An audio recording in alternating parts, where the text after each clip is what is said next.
The trailer opens with Michael Caine sitting down on the TV like, my name is Michael Caine, and Not a lot of this people is Mask of Caine. Yeah.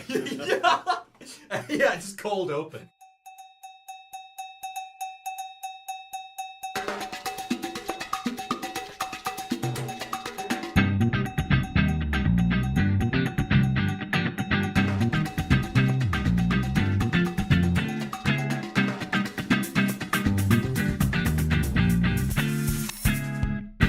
Hey, welcome everyone to the TPMP podcast. I am your host, Oscar Olesen. I'm Callum McAvoy. And we have a little special guest with us today. Fernando. Yes. Yeah, so I don't like my Jay's... identity being out there, that's why. Really? Oh. Why? Why don't you want to associate yourself with us? Is that such a problem? I mean, You were saying something, Oscar, please No, that's fair. Okay, well, if you guys have seen our pilot episode, you guys kind of know our formula a little bit. We are talking about one particular actor or director, taking elements, examples from their filmography, taking the element in each of those films that we're going to be talking about that was most unique to that film. The quintessence is what we're calling it.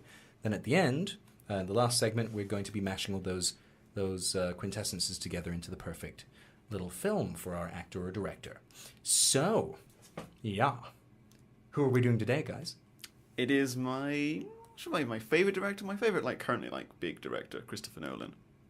Is he really your favorite? I think maybe. Can't really think of anyone else who'd come close at the moment. Zack Snyder, definitely. Oscar, why do you keep suggesting directors I don't like? How many Zack Snyder films do you like? 300. The Owls of Ga'Hoole, maybe? Owls. Pretty 300. Watchmen's okay. Man of Steel's okay. That's about the extended edition of Batman v Superman's good. It is, right? Yeah. What? But, the extended edition's great. Lies. It kind of just pads it out a bit more. Yeah. Oh, okay. Yeah. But that's enough Snyder talk. This is Nolan talk. This is Nolan. So I think we're going to spend, first half of this podcast talking about the Nolan films. He's got 10 films, so this is going to be a lot easier than trying to talk about the entire Nicolas Cage filmography, which we did last week. Yeah, exactly. So 10 films. What's our general overall thoughts of Nolan? Nolan has a very strong filmography. I say discography. Discography. I mean the soundtrack. The soundtracks are great as well. That is true. Yeah, that's a Soundtracks really massive are element. But in his filmography, it's hard for me to pick out a standout weak one. I think there are ones that are people's preferences and ones they don't like too much, but it's hard for me to say this one, is clearly the weakest of the bunch. Yeah. I mean, I think I could do that, but even his weakest film is still great. He hasn't made a bad film. And what are you saying is his weakest film? I mean, should we just get straight into the films now, then? I mean, sure, you can ignore me. I'm mean, not the all right, second fine. wheel of this bicycle, I guess. I mean, what's your thoughts, then, Oscar? I think he's just kind of boring. I mean, I don't really have any strong opinion about Nolan. He just makes films. Okay, no, actually, that's a bit of a lie. I do love Dark Knight trilogy, and I love Memento. I watched that when I was in high school for my higher level psychology class. My teacher, he recommended it to me because it's about anterograde amnesia, where you can't form new memories. Those films I like, but everything else, it's just a bit. No. Okay, Dunkirk is also great, but you think he's a bit bland and boring? You know is what? that what you mean? Yeah, but he's just such a competent director that he can kind of justify his blandness. And also, you named 5 films out of his 10 that you think are great. Yeah. And have you seen all of them? What, no? So it's 5 out of 8? Yeah. No. I haven't thought very much about what I think about Nolan, to be fair. The thing is, while I disagree, I do understand what you mean, in that, Nolan is a somewhat cold filmmaker. He doesn't have... Yes. He doesn't have, Tarantino's fiery, poetic dialogue. Yeah, Tarantino is like spices. Yes. You know? Yeah. And it gets your taste buds going. Yeah. And Whereas Nolan is like a nice steak, maybe. I don't Yeah, know. it's He's just like, it's just good, rich, good. Yeah. There's a lot there to chew through. He's like the best possible home cooked meal you could have. Okay.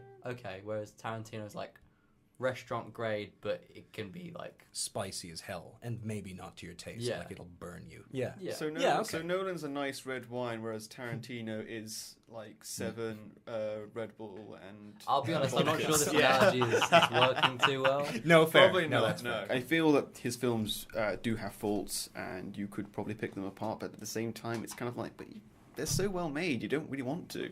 They're. Yeah, that's fair. I think that's fair. That's fair. Yeah. He's definitely better than Spielberg. Ooh. Like 100%. Hot take. Yeah. Yeah. Cool. Right Let's then, get into it. on to the filmography. So starting at the beginning, his first film in 1998, Following, which no one has seen. Yeah, so I think It's you're... the one. Am I correct in saying I'm the only one to have watched all of his films in here?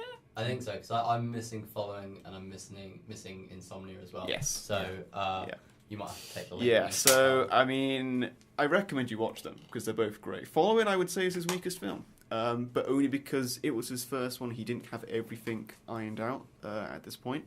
However, given the context of this film, that he made it on a £6,000 budget, which is ridiculous. Literally just using his friends as actors, none of whom have gone on to do any professional work. It's a black and white film as well, or very grainy footage as well. It's like 70 minutes, isn't it? Something Yeah, like it's only like 75 minutes. Really, it's basically like an extended television movie. But it's really good. Has a non-linear narrative as well, which is something that's going to come up a lot. Yeah, surprise. Could you give us a very, very basic premise? Like, just a few ideas? Basic premise, you meet this guy who is only really known as the young man, who is a kind of a writer with writer's block. So what he does is he starts following people randomly, and just trying to follow people, understand their lives a bit more, just to get inspiration. And one day he starts following this sort of very well-groomed man who discovers that he's following him and confronts him and says, "Oh, why are you doing all this?" And they chat about why they do what they do. And the guy says, "Oh, we need to take this further. And we need to start like breaking into people's houses and like going through their possessions and like learning more." And it goes on from there. To say any more, it's going to start spoiling it. But I do recommend it's worth a good watch. I feel that it's a movie that if it had been made with better actors and with better cameras and better equipment, it would be a lot better than it is. But I think it was a really good start for Nolan. It's pretty much what gave him, he got a lot of recognition for it, and it's what allowed him to make movies like Memento, like eventually Batman and all that. So yeah, it's a good start. It's got a lot of Nolanisms in it as well. So, Okay. yeah. What do you think are a few scenes from it, say 2 or 3, that have very unique elements that are unique to that film? And then what are those? What's the element that's common across all of those examples? I mean, I don't want to really go into too much detail into scenes, just because I want people to experience the movie quite fresh. Because I knew nothing about this film going into it. But what I would say, like in terms of like the quintessence of this movie, it's basically Nolan is a true auteur and pretty much gets to do what he wants to do. He gets very little studio interference, I feel, with his movies. And I feel that this movie, the fact that he made it on such a low budget, it didn't have a lot of money to make this. He self-funded it. He was basically paying his cast and crew with like sandwiches that his mum made, which he just bought on set. Like literally, he was doing this. It's incredible that he actually made the film and how good it was. So I think that you've got to take the quintessence that we would take from this would be that Nolan is an auteur who can basically do what he wants, even on such a low budget that he can do. Auteur Nolan. Okay. Yeah. Our first quintessence. That's great. All right. Well. Okay. What did you guys think about Memento then? His next film, yes. Yeah. Okay. This is my fault. I've only seen it once, ages ago. And Yeah. it is an absolute mindfuck. Yeah. 100% Yeah. with you there. I mean, just it probably has one of my favorite scenes in all of cinema in it, where he's being chased, and it's it's in full color, and one way that he distinguishes between the different timelines, because it's also a non-linear narrative. That's a common thread throughout all of his films. So you've got those two timelines, and he's being chased, and he can't remember why he's... Well, first he thinks he's running after someone, and he's like, bumps into them. He's like, he has this inner monologue. He's like, why am I running? Like, what is this? Oh, I don't want to stop. Like, what happens if I stop? And he catches up to this guy, and then the guy pulls a gun on him, and he's like, oh, wait, I'm being chased. Shit. So I mean, it's all of this storytelling that's done both visually and with really well done narration. Because you can do a lot of expository bullshit with narration. Yeah. But having that narration be his inner monologue in... like real time. Yeah, exactly. In such a psych-heavy thriller. That really works very well. What do you think, Jay? I love it. I had seen a few Nolan films before I got to Memento, but Memento was one where I was just like, oh wow, this is like something you can do. I find the structure of it endlessly fascinating. So the basis of like 3-act structure is that you have a beginning, you have a middle, and you have an end.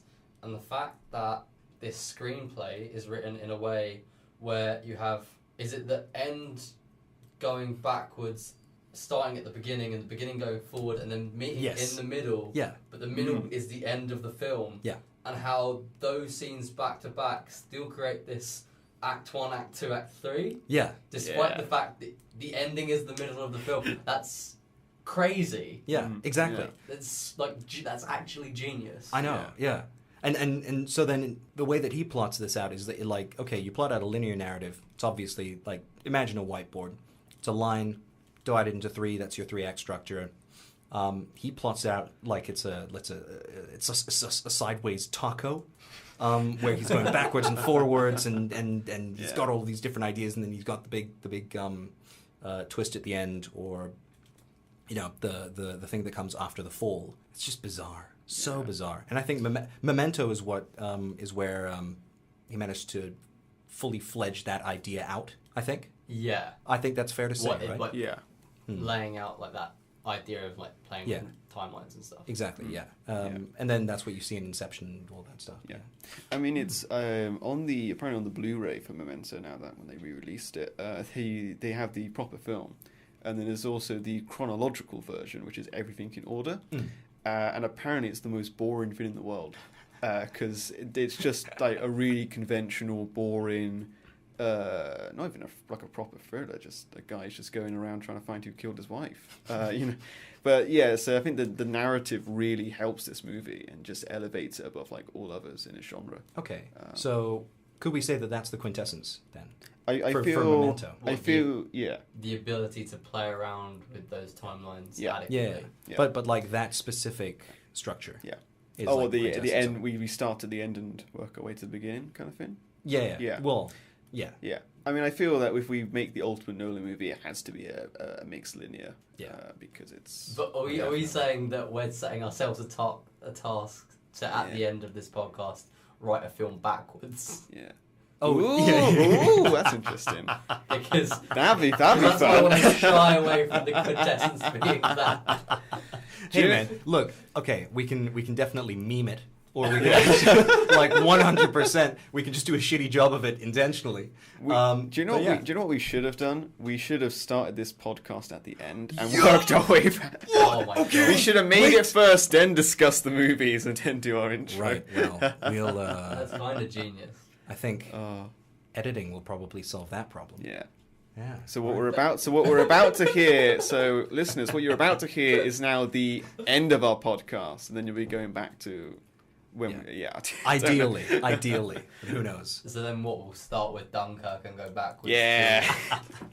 Yes. Oh god. And then, right. and then we end on the Prestige. Ooh. Okay, actually, that's my favorite Nolan film, Prestige. Okay. So well, we don't have to go chronologically because Nolan doesn't go chronologically. No. either. Oh, so no. yeah. Prestige. Your turn, Jay. What are you feeling? What are you feeling? I like The Prestige. I've only seen it once, but everyone I speak to who says they love The Prestige has seen it more than once. Because I feel like it's one of those ones that's really rewarding on a rewatch, but I haven't done that rewatch yet. Oh man. I do like the film quite a bit, What do you? Oh, okay, all right. from that first watch. But yeah, I think I need to like watch it again to properly get like another level of appreciation for it. It probably ranks kind of like low in my Nolan's. Ooh, It's definitely one of his most underrated films, I think. Yeah. I think because it came out literally like in between Batman Begins and The Dark Knight that people kind of forget that he made it. But it is really good. I've seen it the second time. It's interesting how... Are we giving away the twist? No. Okay. Don't you dare. Don't you dare. Okay, I won't. Sorry. All I will say is when I watched it the second time, the twist is really well advertised. If you know what. Yes. Yeah. Because, and again, the spoilers I won't say, but they keep making reference to certain things. And it's like, they really were telegraphing that this was going to be the twist. I guess that's the sign of a good twist where it's been telegraphed there and you still don't get it. So then on rewatch you can really appreciate the fact that it's not come out of nowhere. It's been sewed into the DNA of the film. Yeah, and that's exactly the point of it, I think. And it's actually, because obviously this is all about magicians and illusionists, and of course we're told by Christian Bale in the film constantly that the reason it works is that we put something out there to distract the audience from what's really going on. And that's kind of what Nolan does structurally with this movie. And the thing about that is like the reason why it's called The Prestige is because okay, actually, you know what, I can't say. Because shoot, I was about to actually spoil it. But having and this isn't spoilers, but having Michael Caine's narrative as a through line in order to give it structure, I think that's the bedrock of the film. And then how all of the different segments of what he's talking about, they line up with the 3-act structure and kind of make a bit of a parody out of it because it's obviously not linear, but it still works as a 3-act structure, as you were saying, Jay. Yeah. Really good, really dope. Yeah. So what are we thinking is the quintessence for this one? Well, I mean, David Bowie. Yeah, yes. Well, I was just about to say. All right. One thing that is a trait in Nolan movies is that he has either surprising actors or actors in surprising roles. I like that a lot. And we'll go through, but like I have David Bowie in The Prestige and Andy Serkis as well as Harry Styles in Dunkirk. Heath Ledger as the Joker was a big surprise. Also, when we get to talk about Insomnia briefly, Robin Williams is in that movie. What? As a baddie. So, yeah, it's a bit... okay, I mean, talk about going against typecasting. That's interesting. Yeah. All right. So I think that, Bowie's in it. It's So great. we're saying the quintessence of The Prestige is Bowie as Nikola Tesla. Yes. Well, okay. I mean, he doesn't have to be Nikola Tesla in the... No, but or maybe he does. The Prestige too. No. Okay, I mean, let's say unlikely actors in surprising roles. Yes. Okay. Is that good? Yeah. Cool. Because even Hugh Jackman was not a massive dramatic actor at that Not point. at all. Yeah, he pretty much just had like X-Men under his belt at the time. Pretty I think, much, maybe. yeah. So this was a good turn for him, I think, as well. Yeah. Okay. Well, tell us a little bit more about Insomnia then, Callum, because I doubt... I know, I haven't seen it. Again, only seen this film once. It is Al Pacino and Robin Williams in this movie. It's actually a remake of a Norwegian film. The Norwegian director actually kind of praised this version. He said it was very good. Brief premise: Al Pacino is a cop sent to this like small Alaskan town to solve a murder, which he thinks Robin Williams is behind. There's a lot of him sort of chasing Robin Williams around, trying to work out. Called Insomnia because Al Pacino can't get to sleep, and because obviously he's in Alaska where there's no like nighttime. He's like really struggling to. He's losing his mind as he's there, so it's a bit of a psychological thriller as well. But yeah, good movie. Probably need to see it again though, to be honest. But I'm guessing this isn't a phoned-in Al Pacino performance. no, it's very good. No. Okay, cool. I think anyone's phoned in a performance in a Nolan movie, to be honest. Like, Yeah, no, I don't think so either. No. It's just that Al Pacino I think this was has a bit just of a tendency to. Yeah, I think this was just before the phone-in Al Pacino era that we have now. But yeah, no, pretty good.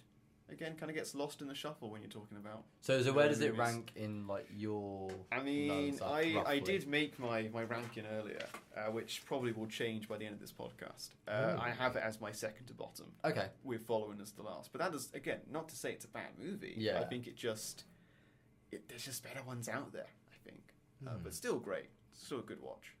Yeah. Okay. And again, I won't spoil too much. Yeah, it's a good twist that comes about pretty early in the movie. It's like, ooh, okay. Okay. So, yeah. I'm slightly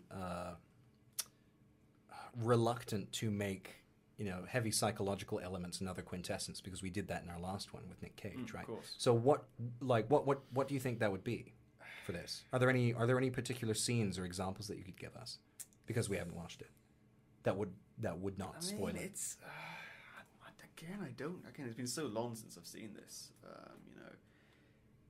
I think I would have said surprise performances from Robin Williams, who is completely against type in this movie. I'm not sure if there's anything like individual from this movie that I can recall. The film has no quintessence. No, it's a soulless production. If you want to give it anything, give it that, because obviously it is an adaptation. So maybe you can go that Nolan does seem to, although he has a great imagination himself, he does. He's very good at adapting like stuff from original source materials. Yeah, okay. Which of course you got to remember, the Dark Knight trilogy is based on comic books. Dunkirk is based on real events. Yeah. Maybe You're setting us a really hard task now, I know. mate, for the end. Yeah, no, but that's the whole point. Okay, Yeah. Dude. okay. What else have we got? I mean, we're into some of his later movies now. Okay, let's approach the most memeable Nolan film now. You guys know what it is. Oh, do we? It's Interstellar, right? Yeah. See, that's what I would say. I forgot all about Interstellar. But So what do you think is the most what were you going to go for it? Oh, I like Inception. But I mean, that's because, that was memeable years ago, though. Okay. And that's- I mean, the it's thing. memeable because of the bwoah noise. Yeah, that's true. Yeah, But no, I okay, agree. actually, I'll talk a bit about Inception. Actually, sorry, Interstellar. I unabashedly love that film. For me, what makes that film is the soundtrack. Okay, yeah, the Absolutely. soundtrack That is amazing. If there's a through line to that film, and I know that in places it can get a little bit patchy with the whole premise, and the ending as well. There are lots of people who just are not satisfied with all of that. Yeah. I love it. I think it's it is a metaphorical truth as opposed to an actual scientific truth. But the thing is with that film, they really went know. for the scientific went Yeah, as aspect. far that's as the they whole could. thing. Yeah, like They brought in like Kip Thorne and who ended up writing a book about it, like a big Yeah, the scientific. science- thesis, Yeah, like, I after saw it that. came out, yeah. yeah. Just a phenomenal film. Yeah, I mean, I don't know if I love Interstellar, but I love to watch it because, as Yeah. you said, it is. I mean, the soundtrack's stunning. The visuals are amazing as well. I think All of the Dust Bowl imagery that you've got, the Yeah. whole setting where Reminiscent of like where sort of like 30s, 40s America. yes, Yeah. exactly, and but then set kind of in the 20s, future, and it's something about that just works. Yeah. Yeah. yeah, it's great. The acting's great. McConaughey when he has the scene where he's kind of Skyping through the old message. Murph! Murph! Don't let me leave, Murph! No. I don't know why people don't like that ending.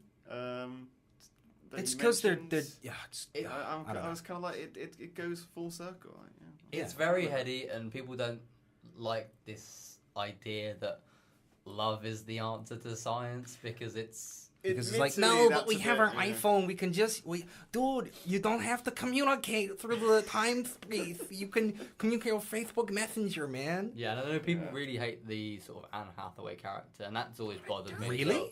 Yeah, no, neither do I. No, because they hate. So she has this speech in the movie where she's talking about sort of like love conquering all, and they use that as sort of like their thesis for this disagreement with the film. In that it's like, oh, it's so dumb. She's a fucking scientist. What's wrong with you?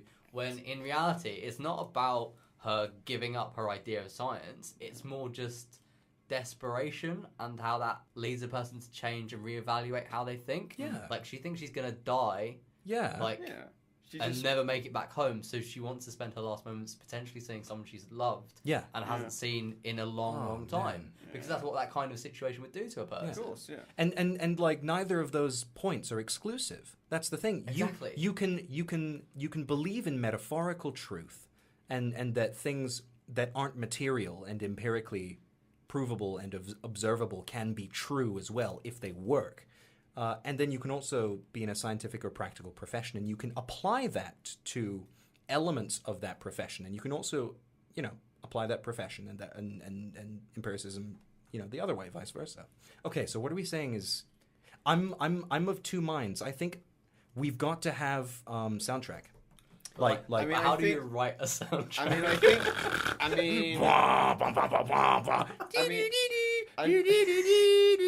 The spaceship's turning around. Let him have this moment, Callum. I was about to say, yeah. Sorry, I've had a long day. I need this. That's pretty much what it's going to be, though. Yeah. Like, just let Hans Zimmer just work some magic on his go organ. wild, man. I think the quintessence should be something like Scope. Because I'd say this is Nolan's biggest film in terms of scope. Yeah, in terms of ideas. Yeah, I'd say definitely so. Budget as well. I think this was 200 million or something. It was his. Yeah, I think it's his most ambitious project to date, and I think some of it doesn't work for that reason. But for the most part, I think that's what. Like you said, with you don't love the film, but you love watching the film. Exactly. That's because of how much it tries to do. I think one of the problems was expectations going into this, because obviously he was just off the back of the Dark Knight trilogy and Inception, and he was, I think even before, and just hearing the name Interstellar, people were like, "Ooh, this is going to be the new 2001: The Space Odyssey." Yeah, and it kind of is and it kind of isn't. And I think it's still great. Perhaps just again, it's kind of low on my list surprisingly, but I still love it. So, are we even going to attempt to approach the Dark Knight trilogy now? Well, we have no choice. Oh man. I mean, do you wanna give the first attack, man? First assault. Oh, come on, Cal. Okay. On what would you like me to assault, though? Go from the beginning. Yeah. Okay. What the right from the beginning? Okay. Yeah. So Batman is in the a 60s.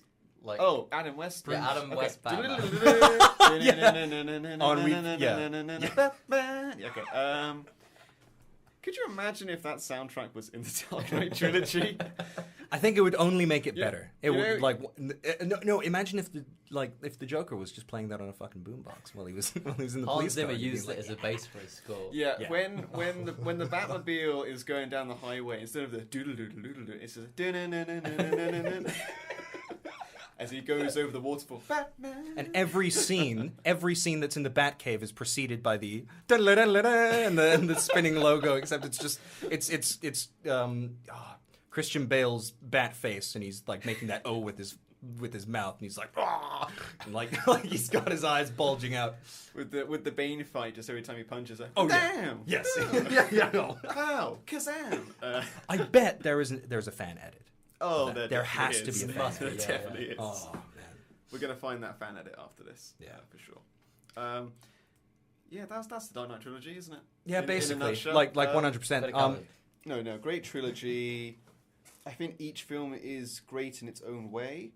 Yeah, Batman Begins it's very underrated. I think when in the whole scheme of things, you got to remember he basically saved I'd say the superhero genre as well. At the time. I don't think that's an overstatement. I think you're completely correct in that.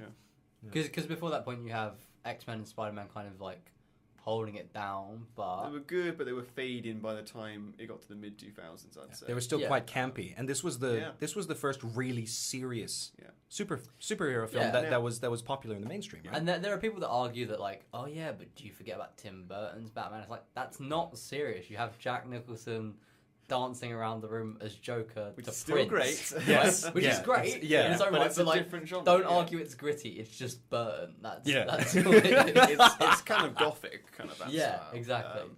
I mean, whether you consider making everything a darker tone and a more serious tone a good thing nowadays, because you see how many gritty reboots we've had of things that don't work. But I think for Batman it worked perfectly. Yeah, and the it great came thing at just about the right time as well. And the great thing about Batman is that one, like, it's already based off gritty stuff because sort of that, like, I think 80s, 90s reinvention of Batman with sort of like the Dark Knight Returns and stuff like that. But then also, it's not gritty just for the sake of being gritty. Like, it fits into the character and it fits into the tone of the film. It's not just like dark. It just doesn't look dark. There's a reason for it. It kind of gets heavy. Yeah, and for people who say, "Oh, we've got to make everything like really dark and gritty in future movies," it's like you forget there's a lot of humor in the Dark Knight trilogy. Like, even in the darkest moments, there's, I mean, everything the Joker says could be interpreted as like when he kills the guy with the pencil. It makes you kind of laugh, but also kind of like, oh, okay. I mean, it made me laugh, but I'm me, so. Well, you don't. You're put in an awkward situation because you're kind of like, do we laugh at that? He kind of just murdered a guy by shoving a pencil up his eye. One of my favourite scenes in The Dark Knight is where the Joker, dressed as like a nurse, goes up to Harvey Dent in the hospital, and he's like, "Hi." Yeah.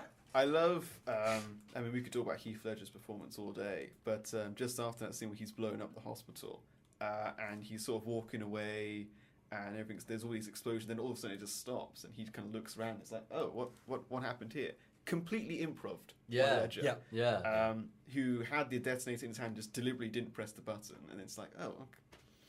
Presses it, and then everything just explodes. He's like, okay, need to move. Sprints off. It's that kind of like embodiment of the character that like makes that performance. Like I don't want to say like it led to the circumstance of his death, but I almost think like they do kind of go hand in hand with how much he put himself into the role. Yeah. I don't think there's any, in my mind at least, I don't think there's any question that was definitely it. I think it did contribute. The way that he prepared for that role, this isn't a Heath Ledger podcast, but I mean, it. The way he prepared for that role, he locked himself in a hotel room for 3 weeks. With journals and the diary and makeup and trying to pictures of like I think it was jackals and scavenger animals to get into that role. I think that that's just phenomenal. But okay. Sorry to cut you off. That's one of right. the other interesting sort of like Heath Ledger tidbits is that I think I might be talking out my arse. The scenes where he perfect podcast for that, man. The scenes where he has a guy dressed up in a Batman costume, like tied up, as in like one of the Yes. He shot that himself. He directed it himself. Yeah. Right? Yeah. He did. Nolan got him to direct that himself. Yeah, and it like adds this whole like. It's terrifying. Yeah, Like it's scary. It's like the one glimpse that we have into his point of view. Really, that's how it functions. And it remains to this day the only acting performance in a superhero movie that's been nominated for an Oscar and proceeded to win. Yeah. And like there was some tough competition that year as well. So I mean, there are some people who say, "Oh, he only won it because he died." I think that's bullshit. No. I think he would have won it if he'd lived by a pretty long shot. To be fair.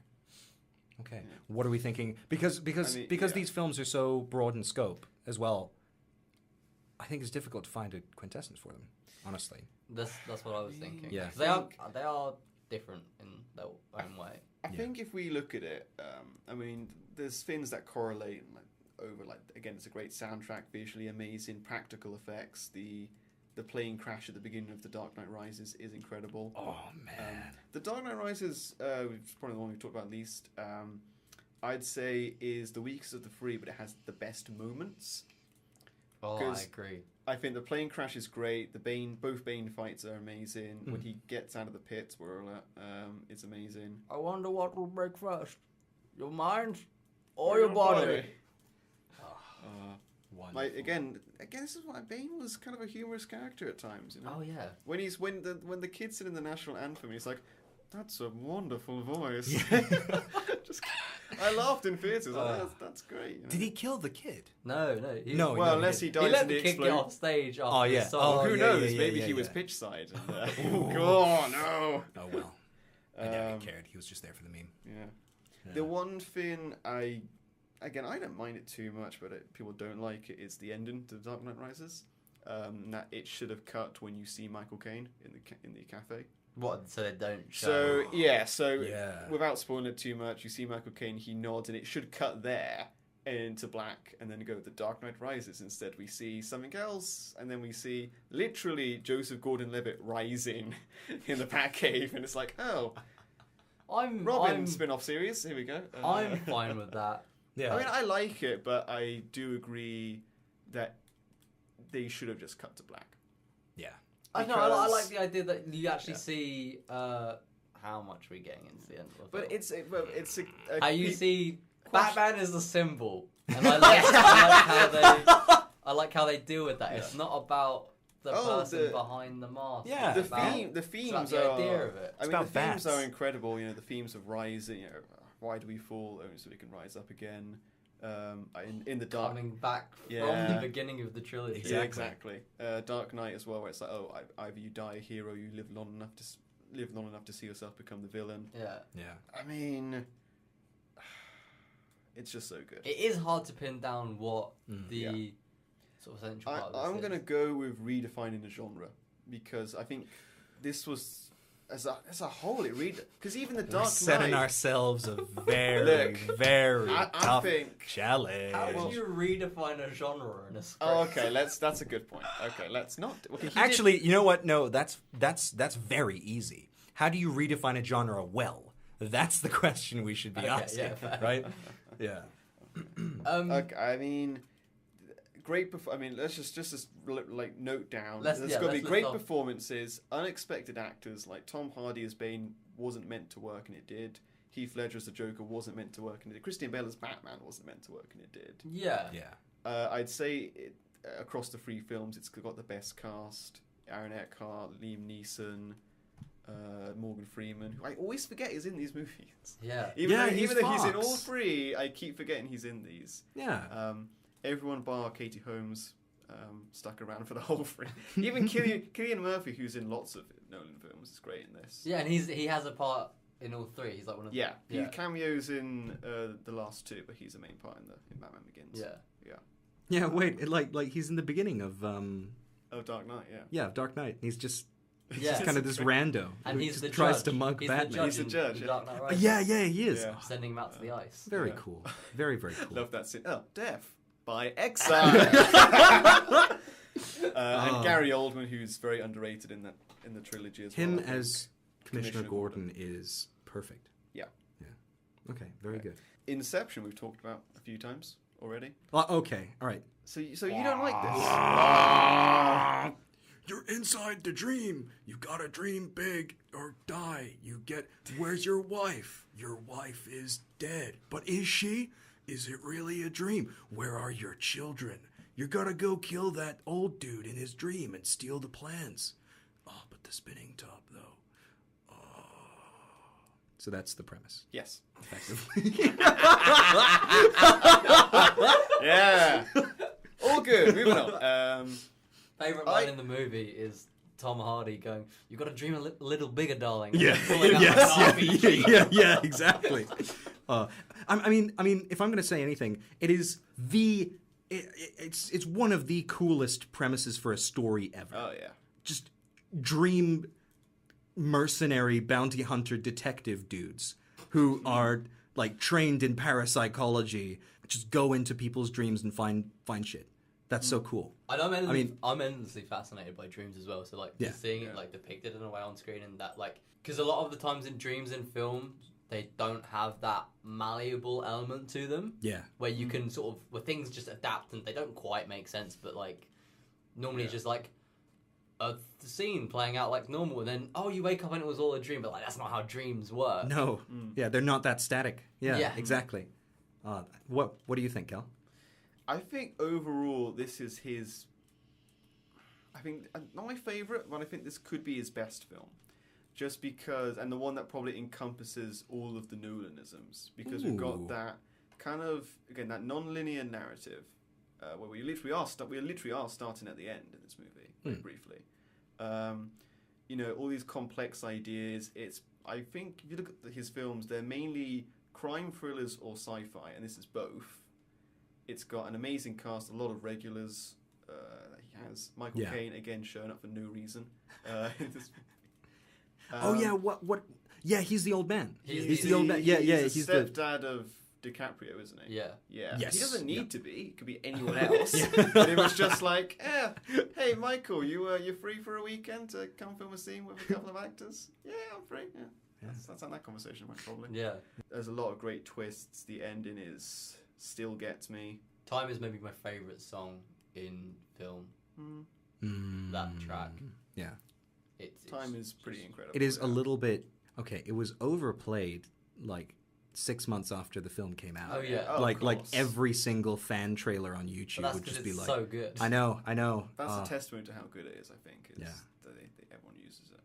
I also think the literalization, is that a word? If it's not, f it. Define it. Yeah. Okay. So making his, if we're going back to his story structure, making his story structure literally represented in the narrative through the use of the layers of the dream is quite Yeah. interesting. Yes. Definitely. I don't know how obvious or common of an analysis that is, but like, you know, that was the first thing that I thought of. So when do you I want was to break that down? What that means then? the further into the dream you get, you obviously have elements that keep. So say, okay, so they're in the real world, everything's static. The universe has immutable laws. Then they go into the first layer of the dream, where it's a bit of a playground. You can kind of you start to be able to manipulate things cognitively, and it's the most stable level of the dream world. Then second level, less stable, more power. Third level, less stable, more power. And then there's the fourth level, right? Yeah. Yeah, and then it's like complete and absolute chaos. And then the themes that are explored become more and more literal the further down through the dreams that you go, and literally represented in the levels of the dreams. Yeah. So what do you guys think about that? Yeah, I think that's Yeah. pretty Yeah. on point. Yeah. I imagine that was like intended as well. Oh, I think yeah. as in something just like conscious thought to like we want to make this more unstable as we go down to explore different ideas, but also to sort of ramp up the danger. Like there is a reason why you don't go below this level. Yes, exactly. In a dream. Yeah. It's a heist movie. Yeah. It's a fucking it's a heist movie. I forgot. so Yeah, good. that's actually that's true. Like how crazy is that? It's Yeah. a heist movie, but it's like You're stealing memories. Yes. Stealing memories or implanting them. Yeah. I know I'd rather watch that than Ocean's 8. So, what would you say the quintessence of Inception one word. is? bwoah. Oh, okay, Yeah, yes, it is bwoah. This is, yeah. Yeah. Jay, no. if you disagree with us, we're booting you Oh, out. that's fine. You do realize that. Let's go with bwoah. He says disappointedly. I think complex ideas and like I don't know. Ensemble, What would maybe. you say? Ensemble. Yeah. Because like there's a lead character, but like it is a whole cast thing. Oh, of course. That's I mean- yes. yeah. Yeah, I think more so than besides from the one we're about to talk about, it's probably the one that relies on the ensemble the most. Yeah. Okay. It's a great mix of action and great themes and great acting. I think this is his best crafted movie, and technically it's amazing. Visually, it looks amazing, but also the screenplay, like it was just so clever. Yeah, So All right. I would almost argue though that Dunkirk is his best crafted See, film. That's a smooth segue, Yeah, Jay. Well yeah. done. See, Yeah. I usually put Dunkirk as the best crafted, but when I think of when I include the screenplay as well, that's where Inception just pips it. Fair. But my God, is Dunkirk well crafted? I think, and I think it's well crafted for a number of reasons, but the main reason I'll focus on actually is that it's a single-minded film. It has one element that it pours all of its resources into, and that's building tension. Yeah. That is the sole focus of the film, which is fair because it was the tensest moment for Britain in World War II. When Britain was alone, had no allies. They had all of their bloody soldiers trapped in France. And Churchill, what was the projected casualty rate that Churchill was talking about? It was 400,000 or so. Yeah, and he managed to almost get everyone out. Yeah. Which is just incredible because all of these people, they came together in the darkest hour that they had. Coincidentally, yeah. Coincidentally, did you see that other film about Dunkirk called The Darkest Hour? It was Okay. fine. Which is great. It's got a great Gary Oldman performance. Gary Oldman's good. Yeah. Yeah. You know, that's about it. I liked it a lot. I went to thought- see it in cinema. I was really Yeah, I really saw it in impressed cinema too. by I thought it was quite well directed. I just wasn't Yeah. super interested by the narrative of the film. Back on track with Dunkirk. What else do you guys think about it? I mean, you said it. I mean, it's Is just that- so tense. Like, Oh. Jesus. Like, I was... Honestly, like, because in most films and most Nolan films, like, you kind of see where it's going to go. Like, you know the good guys are going to win. And even though I know the story of Dunkirk, it was kind of like, geez, are these guys might actually get blown up here. Yeah. You know, and obviously not every character makes it out. It's a really good film, great performances, but no one's too much or too little. Like, somehow Harry Styles is in this and I didn't notice. Yeah. Like, I knew he was in it and I was like, I can't tell who he is because everyone's performing so well and I expected him to stick out like a sore thumb. I can't quite remember. Was he the Frenchman or the guy who was trying to expose the Frenchman? Expose the Frenchman, I think. Right. Yes. Yeah. Yeah. Yeah. Because even the guy who was the Frenchman, who is the guy we kind of entered the movie with, or one of the two people we probably spend the most time with, is great. And he doesn't say a thing. Yeah, I find Dunkirk to currently be the most fascinating film in Nolan's filmography. And that's because it sets up this place for, like, I have no idea what Nolan's going to do next because I think Dunkirk is the most un-Nolan film, at least mainstream Nolan film. Yeah. It's as I said, pretty much all his films are sci-fis or crime thrillers. This is the only one that's neither. It's a proper war film. And if you look at another historical film that is, in my view, incredibly similar to Dunkirk, it's Silence. Okay. Yeah. Yeah. Oh, yeah. yeah. I mean, not in terms of tension, but but in terms of how the tension builds. Yeah. But you have a few more breaks in the tension in that film, whereas Nolan, he somehow does the impossible, where he creates a film where the tension just rises without the audience getting tired. Yeah. Yeah, it's incredible. Yeah. But yeah, so what are we thinking? I think we all know what the quintessence is for Dunkirk. Then Tension. It's ding go. ding ding. Yeah. Someone won a little kiss on the cheek. Mwah. You just blew a kiss. That's not a kiss on the cheek. That's Go kiss him. Sorry. Go kiss him now. Yeah. Sorry. Back. Yeah, there we go. Oh, that was beautiful. That was beautiful. Hell yeah. TPMP, it's the home of compassion for films. Jesus. Did we- Jesus, Oscar, what lipstick were you using there? Mate, like Zara? Do they That do probably is one, lipstick? yeah. I don't know. Did we come up with a quintessence for the Dark Knight trilogy? There's too many to choose from, I think. Look, man, I Because think like I know we said tension for Dunkirk, but I was really vying for like Tom Hardy with something over his face, but we could put that in. You know oh what? yes, that's let's go perfect. for it. Yeah. That's actually perfect. Masks. Yeah. No, like masks in general. Because Batman's got one, Bane's got one. Yeah. Technically, Heath Scarecrow's got one. And masks. then technically with the Prestige with Mustache Man, and like that whole film is a fucking mask, right? Cool. Like the whole, Everything's Yeah. an illusion. yeah, I but think- like I think we have a quintessence there. Yay! sick. Cool. Okay, I hope you were taking some notes at that, Kel. I think no. We'll be all Yeah, right. somewhere in here. I mean, strictly speaking, Masks. Strictly Just masks. Just masks. Excellent. So the film is called Mask. Yeah. We're trying to mask our ineptitude. Okay. Right. So, should we get movie? Yeah. mention? So I mean that's everything we have to cover, right? Yeah, that's all of the films. That took longer than I thought. Okie dokie. Then we will be right back in 1 hot minute. Don't let me leave, Murph! And we're back. We don't know how long that's gonna. Are we gonna have a jingle for that? No, probably not. No, Why probably not? just like a long bleep. Yeah. That's a bit soulless. What do you think, Jay? Should we have a jingle for that? I mean, Nolan is a soulless filmmaker, so Maybe we could just put a bwoah in. Should we just? We'll just put that in post. Yeah. Okay, all right. Yeah. All right. So take us away, Cal. What are we doing with this little section here? Okay. Well, at this point we discuss cast and crew, then what genre, and then we just go where the wind takes us, I guess. Yeah. Discuss plot. Yeah. I mean That good that's mainly what we do, and we're trying to hold it together a little bit. Indeed. And we do that. So go through like the crew first. Obviously, Nolan is directing this. Like that's. No, No, I don't want no, that. man. Oh, Hey. okay. Zack Snyder. Perfect. Zack The Snyder. perfect replacement. No, you wouldn't. Turkish Airlines is directing this film.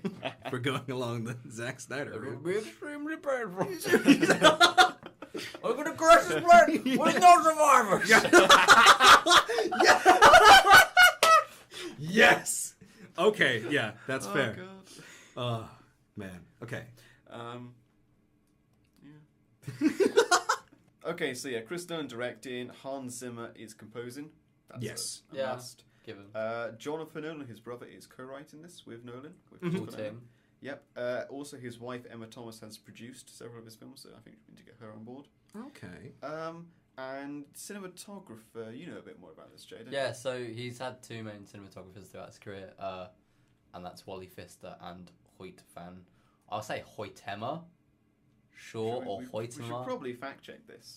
I can do that now. I He's on actually the- have. And Wally Pfister did the Dark Knight trilogy and Inception and stuff. But Yeah.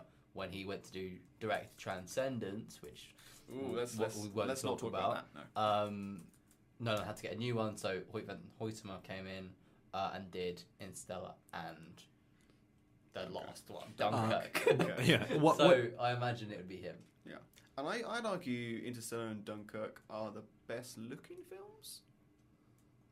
Yeah, I mean, I always thought Wally Pfister did a really good job. Oh, with he does, yeah. how they all looked and stuff, and also managing like the practical effects, like the like turning corridor and stuff like that. Oh my God, that scene in Inception. I That know. fight scene, man. Oh, Practical. as naughty. Yeah, I mean it had to be, right? Yeah, no, I mean, it was. there was I- no I- other way they there's- could have done there's that. a behind the scenes video with like they have the set and it's moving. Yes. It's like turning. Oh, it's so cool. Same thing with the bookcase and Interstellar. Practical. Hoyt van Hoytema, yeah, you're right. Okay. That's true. So that's the crew cast. Now, I think for the lead, we have to pick someone who he's not worked with before. Okay. Because I think you Okay. look at the leads of this film, they generally are people he hasn't worked with. So, Are we Interstellar gonna? was McConaughey, Inception was DiCaprio. So it's gonna be you know, a stuff big, like that. a top class actor. Yes. Uh, Who hasn't worked with Nolan. We're doing Viggo Mortensen Would be an interesting pick. but- because he's done films like Eastern Promises. Eastern Promises is just intense, You know, intense to the extreme, and also History of Violence. he is a surprising choice. We did talk about having surprising actors in our films. Viggo Yeah. Mortensen could work quite nicely. I don't think Viggo Mortensen is the surprising actor, but I'm fine with him being like the star. But I think he's a dramatic actor with immense quality, so Yeah, Yeah. not Okay. quite surprising. Yeah. If you know what I Okay. mean. yeah. So yeah, Was but that- he's a surprise in the sense that he's not in a lot of big films these That's days. true. Yeah. That's true. So Vigo is our lead, Sick. and then we need an ensemble cast. The most common collaborators he has are Christian Bale, who's been in the Dark Knight trilogy and Prestige, Cillian Murphy, who's been in again, the Dark Knight trilogy, Dunkirk, and Inception. Tom Hardy, who's been in Dark Knight Rises, Inception, and Dunkirk. And of course, Michael Caine, who's been in every film bar following Memento and Insomnia. Yeah. Yeah, and I think the Michael Caine one needs to be a very small cameo Yeah. because he's even in Dunkirk as like a guy on the radio, isn't he? I think that's what you Yeah, were saying. Really? He's the Yeah. guy on the radio talking to Tom Hardy, like Yeah. back at the Oh! RAF Yeah. base or wherever it is. Okay. Yeah. So at a random point in the movie, Michael Caine will show up and be just like act his way through everything. Cool. Yeah. Cool. Can we call our film Mask of Caine? Well, I was gonna. It's Michael Caine, and he's in the late stages of dementia. Ooh. Oh, he's an insomniac. Yes, Who's got yes. The trailer opens with Michael Caine sitting down on the TV like, "My name is Michael Caine, and Not a lot of people this know is that. Mask of Caine." Yeah. Yeah, just cold open. And then it's just, yes. Oh, I love that. Enjoy. Actually. Anyone else we want in the ensemble cast? I want Tom Hardy there. Yeah, Tom Hardy's. We've got Tom Hardy, Oh, so Cillian you're saying Murphy, those will Christian be- Bale. Yeah. Vigo is the lead. So it's a Anne Hathaway again? Do we want Anne Hathaway again? Or Marion Cotillard? Or how do you say her name? I think it's you got it pronounced right. Cotillard. Yeah. Okay. Nah, I reckon let's find Nolan a new woman. Hell yeah. Yeah. Let's Okay, let's get what's her name? Liv Tyler. Too old. Yeah. Is she too old now? I- Oh no, I'd she say is, so. isn't Like she? 50. Vigo's quite old, but like Vigo's just quite play old, with but he's- norms. Vigo is just he's a god. Yeah, I'm sorry. Vigo doesn't He's age. immortal. Yeah, no, he doesn't. Yeah. Who else can we get in this? We've had Jessica Chastain already as well. Jessica Chastain. Emily Blunt, maybe? Ooh, Emily Blunt's I a quite shout, Emily yeah. Blunt. Okay. Because Yeah, he's done yeah. Scarlett Johansson before in Prestige. So maybe Emily Blunt's a good shout. I would be down for Emily Blunt. I think we're all in favor of Emily Blunt then. Yeah. And if there is a sequel to this movie, she's recast as someone else, a bit like Maggie Gyllenhaal coming in for Katie Holmes. What other positions are we going for, or is that it? Is that our? Emily Blunt. Depends what movie we're making. We need- Okay, we can add different actors as we go along. Okay. Yeah. Yeah. Because we still need our surprise actor as well. Has okay? Here's a little question: has Nolan ever directed a romance before? No, and we're not doing No, that. and I don't because think that works. it's the most awkward romance. I feel like in this film, it would be. right? Yeah, I think so. I was just thinking. Okay. The all other right, what new reason, the other angles we could reason go why is very quickly, because we do need to speed this up. There's a lot of wife killing in Nolan films. There is a lot of Memento, work. his wife dies. Dark Knight, Rachel dies. Again, all big spoilers. Interstellar, Matthew McConaughey's wife died before the film. Inception, Mal from. Well, dies. Yeah. The Prestige, I'm pretty sure someone's wife dies in that. There's another one I'm missing as well. Happens a lot. It happens a lot, so I feel that any Did you say romance is Memento? killed off. Yes, Yeah. that's the yeah. Can There's we- another one I can't think of, but yeah. oh well. Oh, Ra's al Ghul's wife dies. No, yeah. Yeah. There's two in the Dark Knight trilogy. Yeah. No, technically 3 because like Bruce Wayne's mum dies as well, Oh, and she's yeah. someone's wife. So like, yeah. Okay, so that's definitely a okay. theme. Yeah. Feel free to shoot me down, Mm. but Nolan's often talked about wanting to direct a Bond film. Ooh, okay. So So we could do a Bond. Could we yeah. do? can we make a Bond film? It's redefining a genre. Yes. which Yeah, we okay. kind of spoke about as well. Yeah. I'm getting very excited about this premise. And yes. I mean, does Viggo Mortensen as Bond work? Ooh. Old Bond. So like he's Oh, yeah. So it's I think I was going gonna say, you know, since if we're gonna stick with Bond, Idris Elba, obviously. Okay, here yes. goes. Viggo Mortensen is the bad guy. Oh, it's so good. All right, okay, I've got this now. Right. Here's, Oh, okay, yeah, here's yeah, the yeah, cast. yeah. Okay, here's the cast. Idris Elba is James Bond. Viggo Mortensen is the big evil guy who's sitting in the chair. Tom Hardy is the Jaws type. Oh, who has fucking to Tom fight Hardy him. just be Bane. All right. Yes. Okay. Yes. He's Emily Bane, but with a few extra steps. Emily Blunt is the love interest, who's also a bit of a badass by herself, who dies in the end. Oh, Yes. Yeah. Oh, great. Michael Caine is the Head- stepdad to Idris Elba. Oh, I was going to say head of the agency. I was he's saying, M. yeah. I was going to Good say M. shout. Okay. Who's he's Q M. though? Cillian Murphy. Killian Murphy. Yeah. Oh, Cillian Murphy's 100%. Dude. Thank you Yeah. so much for coming on here. You just improved the quality Yes. of everything by like 20%, man. Cry. Holy Okay. shit. Yeah. Christian Bale is the former James Bond, maybe. I don't know. He's Pass another on a agent. mantle. No, like he's 00 006, maybe. 003. Let's say 003. Okay. Yeah. And then him and Idris Elba, they have a bit of a friendship. And then there could be potential later on for a bit of a backstab. Or for him to be implied to be a traitor and then actually be like the Samwise Gamgee to Idris Elba's Frodo, and he's actually like where Bond fails and then like his friend dies and he just loses all faith. in like ever having attachments again. Okay. Yeah. I like Right? that. I like that. Yeah. Okay. So what are the characteristics of Bond? I mean, like, how deep are we going to go into this? How about okay? I'd say if we're redefining genres, we throw out everything we think we know about Bond and just go with a Nolan yeah, let's film just go and with a call proper it James Nolan Bond. film. Yeah. Yeah. Okay. Okay. So, okay, I'm gonna say this is like because Bond has always been a rakish womanizer, right? Right. He's and also just like aside from that, like oh, what are you laughing about? Oh, this is wait. Okay, we'll hear it in 2 seconds. Okay. So no, actually go. Bond gets me too'd. Yes. The film's called Me 7. Me 007. Yeah. Oh no. There's your Nolan romance. Hell yeah. Man, yes. Okay. Well, okay, but I mean, No, I don't. yeah. To clarify, I don't think we should No, do that. but what I was That's thinking for is another like, podcast where Yeah. we do the massive James Bond perfect move. yeah. Yeah. And then Idris Elba's Bond is Gay. no. No. Sorry, Bond is not gay. No, he's in love with Emily Blunt, you know? Yeah, exactly. Yeah, okay. So he's actually just a really gentlemanly, honorable spy. You know, like he does things inefficiently for the sake of following a particular code.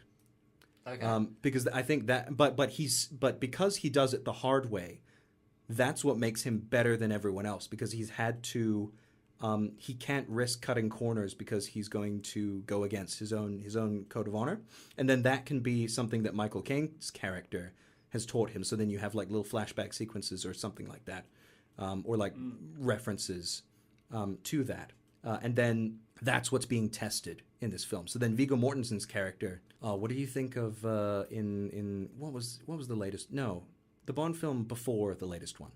Skyfall. Yeah. Yeah. Who was the? Javier Bardem. Yeah. Yes. So Javier Bardem's character. What do you think? I like. I loved him. Yeah. Yeah. Great. Didn't go far enough though. Wasn't particularly interesting, I don't know. to be honest. I thought Okay. It's been one of the better villains in recent time. Yeah, that's true. But I Like, think like they yeah. could have gone a bit further. So then I think Viggo Mortensen's character is like along those same lines, but then he has his own code that he's following, and then Bond and him, they clash, and you can sympathize with Mortensen's character. So like he has maybe like a family, and he like M is help me out here, guys. What is the conflict of ideals between Viggo Mortensen and Bond? then, Ooh, if we that's a wanna- good question. do They that? cannot make their minds up on whether at the end of Inception Cobb is still dreaming or not.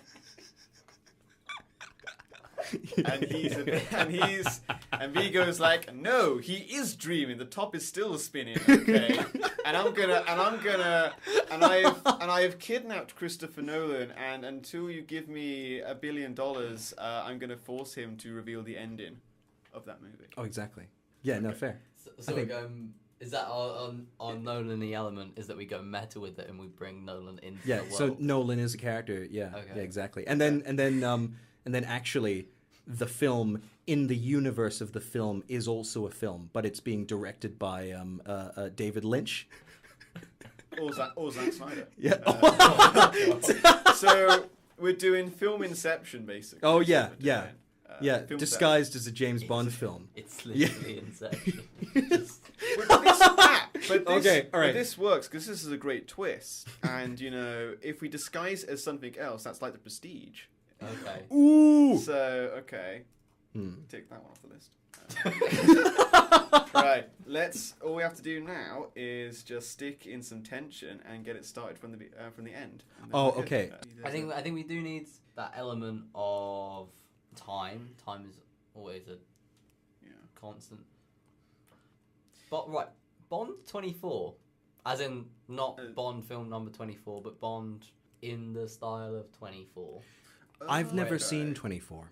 Okay, so Do you know the style? Yeah, like so, Jack Bauer, So breakdown of 24 that. is just literally just like American Bond. yeah, but Effectively. like across the clock. So every episode is an Oh, hour Yeah. long. yeah. So it all starts at this takes place from 6 a.m. to 7 a.m. So why don't we just like Yeah. shove a film at the beginning, like straight in the middle of an action. Yeah. Like Yeah.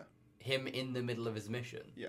Okay. And we get flashbacks every now and then to why he's there. Yeah. And the context and further emotional development Yes. of who's our main character? Idris Elba. Idris Elba. Yes. Yeah. Yeah.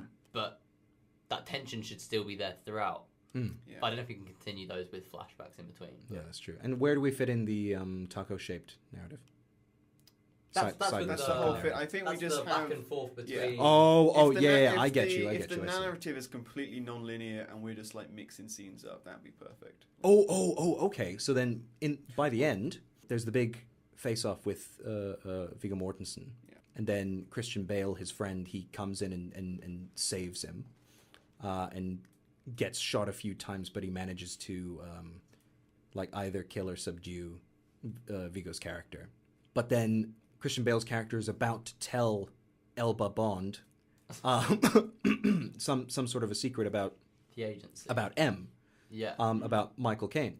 And then Michael Caine is there. Like he gets there with his task force. He kills him. Like straight in front of Bond. Yeah, Bond. And then this Idris Elba Bond who has been like a son to him. Okay. He So just- yeah. Okay. Yeah, and then Are you playing with race as well? A stepdad, you know. Maybe. No. As in sort of the way of like we're talking about. I we kind wasn't of- intending to, but No, go on. We were talking about sort of the idea of Idris Elba had to act a certain way and couldn't just cut corners to get into a position. What if that's like because of like literally the color of his skin? Like let's not leave it unaddressed. Like it's there on face value, and Okay. because of racial Yeah. prejudice, let's say in like Let- the 80s or something. Yeah. Let's never address it, but have it be like throughout. yes, and that's yeah, why I like he is that. who he is. I really like that. Yeah. Yeah. So then he might like Kane's character comes up, gives a little bit of a monologue. Is like, oh, you know too much still, but I can't, do But it was never a race thing for him. It was like he saw the skill in Elba. exactly. And, Yeah. And that's why he took him under his wing. So Yeah. he has Yeah. been like a father figure to him in that he gave him a chance when no Yeah. one else will. Yeah. Or would. Yeah, exactly. And then that's why M and Bond's relationship is so complicated. Yeah. Yeah. That's where that stems from. How about that? Yeah. Sounds pretty I decent. like that a lot. Right? Yeah. Okay. Okay. What are we calling this film then? Mask. Well, I think most Nolan films have like a one-word title. That kind of fits in with So the recent Bond stuff as well. Yeah. Begin it with an S. And what we should have brought a thesaurus with us, and then we would have had like something like a Inception type. Superman.